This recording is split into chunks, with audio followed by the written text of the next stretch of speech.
जनतंत्र टीवी देख रहे हैं आप। मैं हूं आपके साथ साहिल धुलिया। बुलेटिन की शुरुआत करेंगे। सीएम पुष्कर सिंह धामी ने भारत रत्न कर्पूरी ठाकुर को श्रद्धांजलि अर्पित की। उन्होंने एक्स पर पोस्ट में लिखा, महान स्वतंत्रता सेनानी, सामाजिक न्याय के पुरोधा, बिहार के पूर्व मुख्यमंत्री जननायक कर्पूरी ठाकुर जी की पुण्यतिथि पर शत शत नमन। लोकतांत्रिक मूल्यों के प्रति समर्पित आपका समस्त जीवन हम सभी के लिए प्रेरणा स्रोत है। तो सीएम पुष्कर सिंह धामी ने एक्स हैंडल पर यह पोस्ट किया और कर्पूरी ठाकुर को नमन करते हुए उन्हें श्रद्धांजलि अर्पित की। तो कर्पूरी ठाकुर की पुण्यतिथि आज है और इस मौके पर सीएम पुष्कर सिंह धामी ने भी उन्हें नमन किया।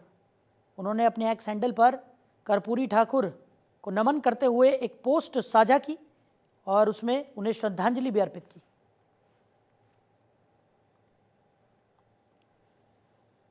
तो मुख्यमंत्री पुष्कर सिंह धामी ने संस्कृत शिक्षा विभाग द्वारा आयोजित कार्यक्रम में 261 छात्रों को सम्मानित किया।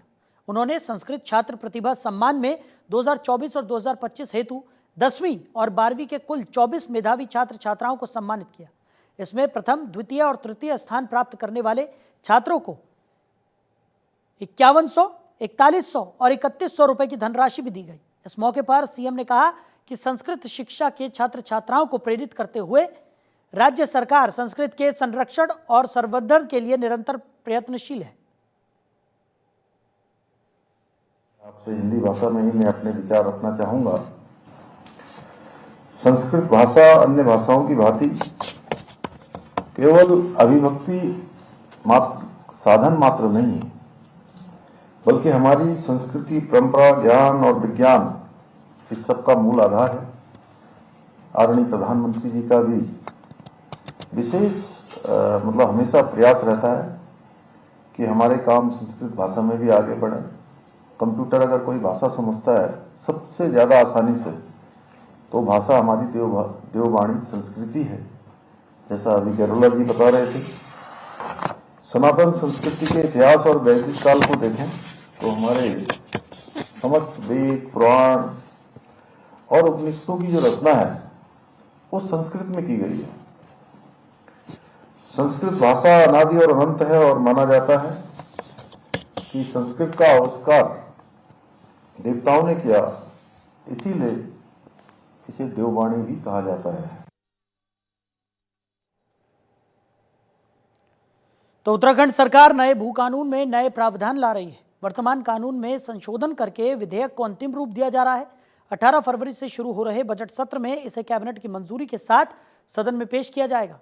तो मुख्यमंत्री पुष्कर सिंह धामी इस पर अपनी नजर बनाए हुए हैं। प्रदेश मीडिया प्रभारी मनवीर सिंह चौहान ने कहा कि धामी सरकार द्वारा जनता के हित के लिए कई कड़े फैसले लिए गए हैं। इसी तरह जल्द ही सख्त भू कानून लागू किया जाएगा। भारतीय जनता पार्टी की सरकार और प्रदेश के यशस्वी मुख्यमंत्री माननीय पुष्कर सिंह धामी जी प्रदेश के लिए जो सबसे बेहतर हो सकता है उन कार्यों को लगातार आगे बढ़ा रहे हैं।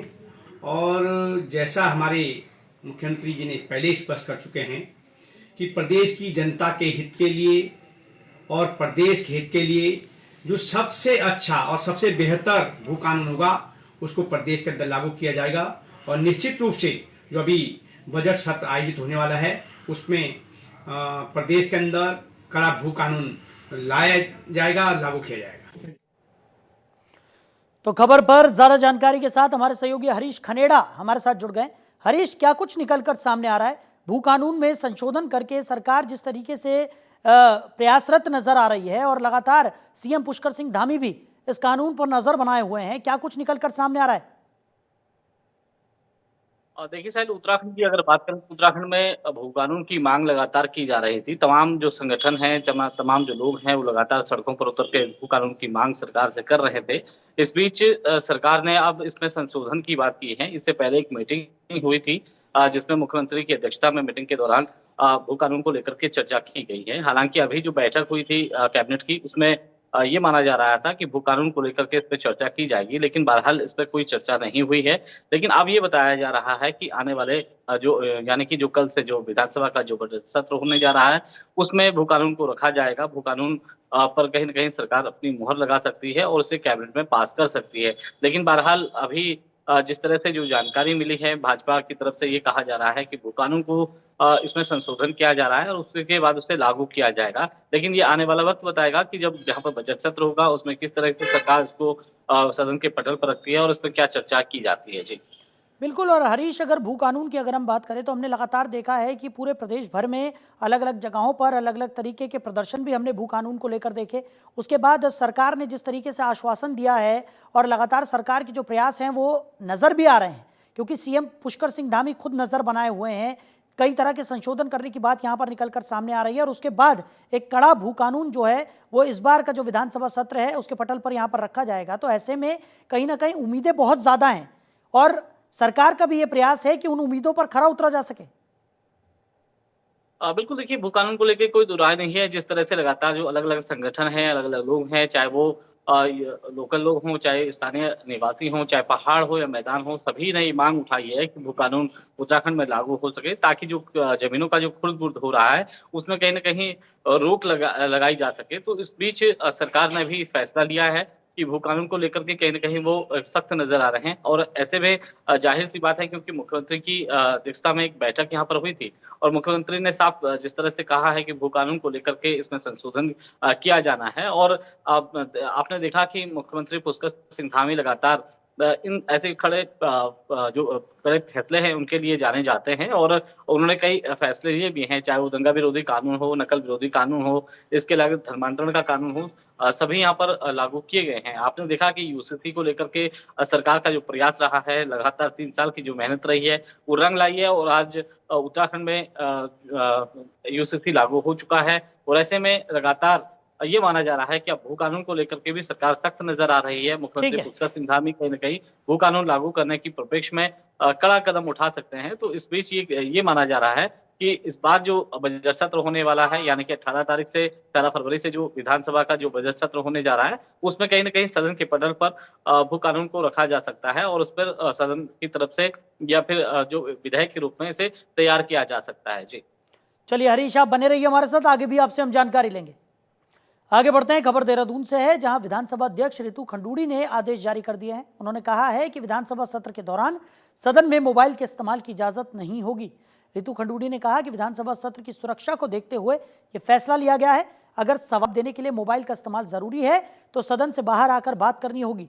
पिछले विधानसभा सत्र के दौरान कई लोगों ने मोबाइल का उपयोग सदन में किया था, जिसका खासा विरोध देखने को मिला था और अब इस बार ये कड़ा फैसला यहां पर लिया गया है कि सदन की कार्रवाई के दौरान मोबाइल का इस्तेमाल वर्जित रहेगा। मैंने फिर से सीएस मैडम थी, उनको साफ तौर पर इस बात को कहा है कि सदन में मोबाइल नहीं चलेंगे। अगर कोई इमरजेंसी है या कुछ सवाल का जवाब या कुछ इस तरह की बात होती है तो सदन से आप बाहर निकलेंगे और बाहर आप उसके बाद अपने मोबाइल को यूज कर पाएंगे। सदन के अंदर बिल्कुल भी मोबाइल का यूज वर्जित है, या आज मैंने सीएस मैडम को बोल दिया है। मैंने फिर से के साथ हमारे सहयोगी हरीश खंडेरा लगातार हमारे साथ बने हुए हैं। हरीश, विधानसभा सत्र की शुरुआत हो रही है और ऐसे में इस बार मोबाइल के इस्तेमाल को भी वर्जित रखा गया है। रितु खंडूड़ी ने साफ तौर पर कह दिया है कि इस बार सदन की कार्रवाई के दरमियान कोई भी मोबाइल का इस्तेमाल नहीं कर पाएगा। अगर बेहद जरूरी होगा तो सदन से बाहर जाइए, मोबाइल का इस्तेमाल कीजिए और उसके बाद सदन में वापस लौटिए। तो कहीं ना कहीं एक सख्त कानून यहां पर लागू कर दिया गया है। क्या कुछ जानकारी मिल पा रही है?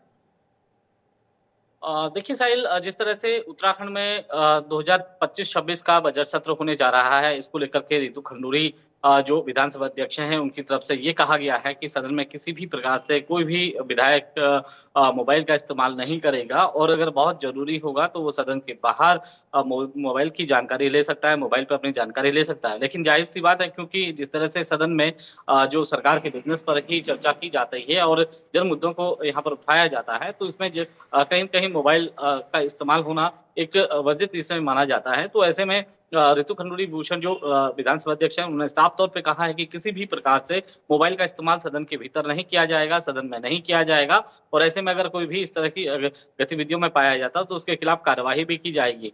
जाहिर सी बात है क्योंकि जो अब उन्होंने देखा गया है कि जिस तरह से सदन के भीतर जो मोबाइल का इस्तेमाल किया जाता है उसका विरोध चाहे वो पक्ष हो विपक्ष हो दोनों ही नेता यहाँ पर करते हुए नजर आते हैं और ऐसे में व्यवधान होता है और बिजनेस पर चर्चा नहीं होती है तो इस बीच जो जन मुद्दे हैं उन पर ही चर्चा होनी है और कहीं न कहीं जो 2025 और 26 का जो बजट है उस पर चर्चा की जानी है।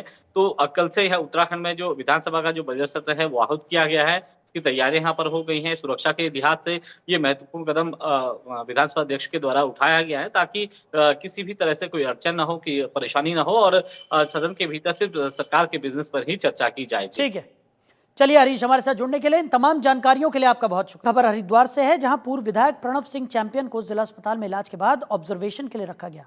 पूर्व विधायक को प्राइवेट वार्ड में रखा गया। चैंपियन का इलाज कर रहे डॉक्टर्स के मुताबिक उनकी हालत में पहले से काफी सुधार है। आपको बता दें कि चैंपियन की तबीयत खराब होने के चलते शनिवार को देर रात उनको रोशनाबाद जेल से रिहा कर अस्पताल लाया गया था और कोर्ट के द्वारा उनको रिमांड पर रखने की वजह से अस्पताल में पुलिसकर्मियों की तैनाती भी की गई। टेस्ट के बाद अगर चैंपियन की रिपोर्ट्स नॉर्मल आती है तो आज उन्हें अस्पताल से डिस्चार्ज किया जा सकता है। जो है स्वास्थ्य खराब था, इसके कल देर रात जो उनको डिस्ट्रिक्ट हॉस्पिटल में लाया गया है, जहां उनका चिकित्सीय उपचार किया जा रहा है, उनका परीक्षण वगैरह सब किया गया। अभी स्वास्थ्य का बुलेटिन जो है वो डॉक्टर साहब जारी करेंगे। उससे फिलहाल उन्होंने बताया कि वो स्थिति ठीक बता रहे हैं, अंडर ऑब्जर्वेशन है। यदि स्थिति में कुछ होगा तो उस संबंध में सर इस दौरान सुरक्षा के जो इंतजाम है सभी वो हमारी उसमें न्यायिक अभिरक्षा में है, उस कारण उनको जितनी सुरक्षा दी गई है उनको मिलेगी। उधर हरिद्वार से ठगी का मामला सामने आया है, जहां ठग ने रानीपुर विधायक आदेश चौहान को गृह मंत्री अमित शाह का बेटा बनाकर फोन किया और ठग ने विधायक से 5 लाख रुपए की मांग की। वहीं इस मामले में विधायक के जनसंपर्क अधिकारी की तहरीर पर भादराबाद थाने में मुकदमा दर्ज कर जांच शुरू कर दी गई है। पुलिस के मुताबिक ठग ने फोन पर उत्तराखंड, दिल्ली और मणिपुर के राजनीतिक मुद्दों पर चर्चा की। इस दौरान ठग ने खुद को बीजेपी अध्यक्ष जेपी नड्डा के बेटे हरीश नड्डा को उत्तराखंड मामलों के लिए अधिकृत बताया।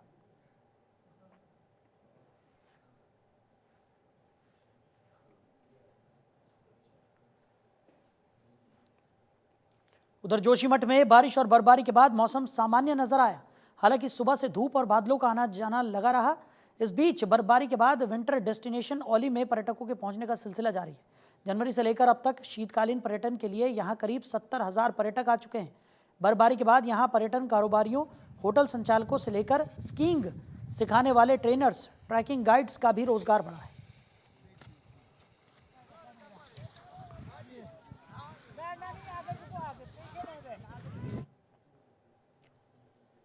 तो बड़कोट नगर पालिका अध्यक्ष विनोद डोभाल ने कहा है कि मैंने चुनाव के दौरान जो वादे किए हैं अब उन्हें धीरे धीरे जमीन पर उतारने की कोशिश की जा रही है। उन्होंने कहा कि सीवेज ट्रीटमेंट प्लांट की स्वीकृति दिलाने में विधायक संजय डोभाल का अथक प्रयास रहा है। वहीं हरित पालिका बनाने के लिए वन विभाग से पौधारोपण के लिए मदद ली जा रही है। लंबे समय से बाग की रिंग रोड परियोजना के जरिए तिलाड़ी रोड को जोड़ा जाएगा। इसके अलावा ओजरी डबरकोट में प्रस्तावित सुरंग को मंजूरी मिल चुकी है, जिसका काम जल्द ही शुरू होने वाला है। ये जो हुआ 1 हफ्ता हुआ मैं लगभग ऑफिस संभाले हुए, तो रिंग रोड की जो हमने पत्रावली मंगवाई थी कल पीडब्ल्यूडी के अधिकारियों की सुबह, तो उसमें इस हफ्ते में हम जब शासन भी गए थे तो जो उसकी है स्वीकृति मिल चुकी है रिंग रोड की, और जो लैंड ट्रांसफर है वो भी हो चुका है। तो अब रिंग रोड पे जितना भी जो रिंग रोड है, हमारा बेसिकली कॉन्सेप्ट ये है कि अभी हमारे पास जिस आदमी को भी जिस वार्ड से किसी भी दिशा में जाना है तो सबसे पहले वो NH पे आता है और उसकी वजह से जाम की समस्या बनी रहती है। तो हमारा ये है कि बड़कोट का जो ट्रैफिक है उस कैसे लोगों को निजात मिले। जो लोग किसी भी दिशा में जाते हैं, सपोज किसी को देहरादून या पुरोला जाना होता अभी तक, तो वो लोग अपना NH का इस्तेमाल करते हैं। तो रिंग रोड की स्वीकृति हो चुकी है। तो खबर हरिद्वार से है। शारदीय कांवड़ मेले की तैयारियों को लेकर एसपी जितेंद्र मेहरा ने मेला क्षेत्र का निरीक्षण किया। उन्होंने सुरक्षा व्यवस्था के तहत हर की पैड़ी, अपर रोड, भीमगौड़ा और अन्य घाटों का जायजा लिया। बता दें कि उन्होंने ड्यूटी पॉइंट्स पर तैनात पुलिसकर्मियों की चेकिंग की और सुरक्षा व्यवस्था का निरीक्षण भी किया। वहीं इस दौरान उन्होंने जोनल और सेक्टर अधिकारियों को अपनी मौजूदगी बनाए रखने और नियमित चेकिंग के निर्देश दिए। उन्होंने पुलिसकर्मियों को कांवड़ियों के साथ शालीन व्यवहार करने और ड्यूटी में किसी भी समस्या पर तुरंत रिपोर्ट करने को कहा है।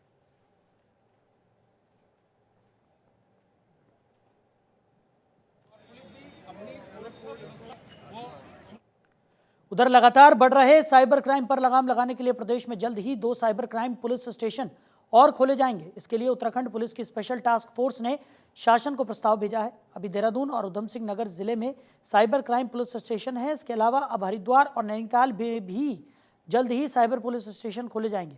वहीं देहरादून और Rudrapur cyber crime police station में 25 अतिरिक्त पुलिस कर्मियों की नियुक्ति भी की जाएगी।